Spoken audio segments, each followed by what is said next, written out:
waiting on the PowerPoint to open, and I think here we are. Okay, Monroe's motivated sequence. This is a persuasive technique that you can use. I prefer it. It's one of my favorite methods, but I'm not saying you have to use it. But if you do choose to use Monroe's, you need to let me know in advance before we start grading so that I use the appropriate grade style sheet, okay? Monroe's motivated sequence was developed, like I said, many, many moons ago, and it's been used successfully for almost 100 years. It's one of the processes that the most effective speakers use.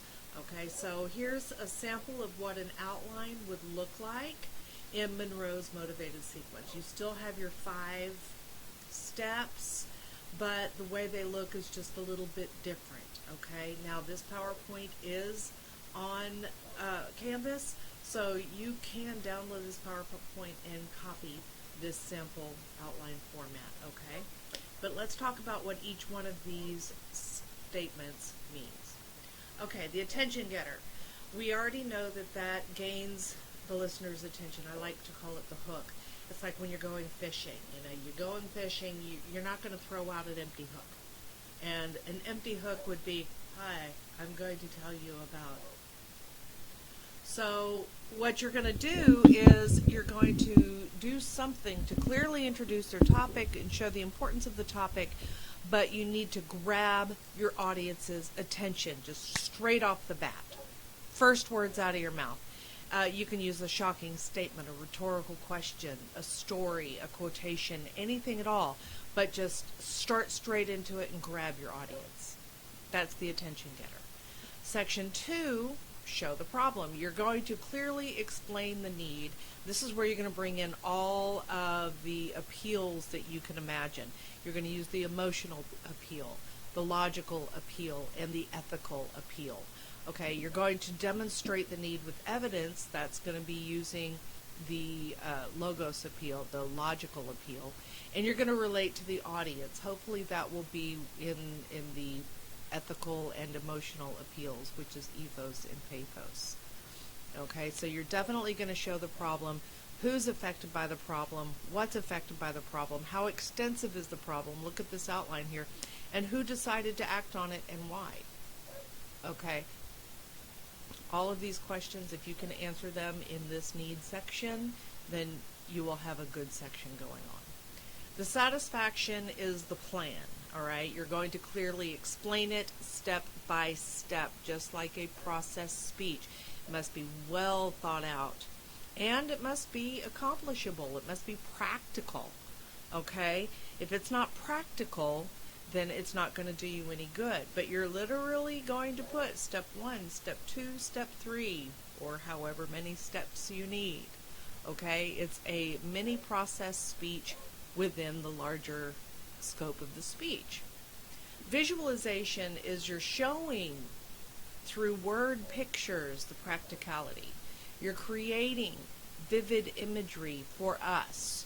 Okay, you're going to relate the benefits of the plan to the audience. You're going to let them know why this is good for them.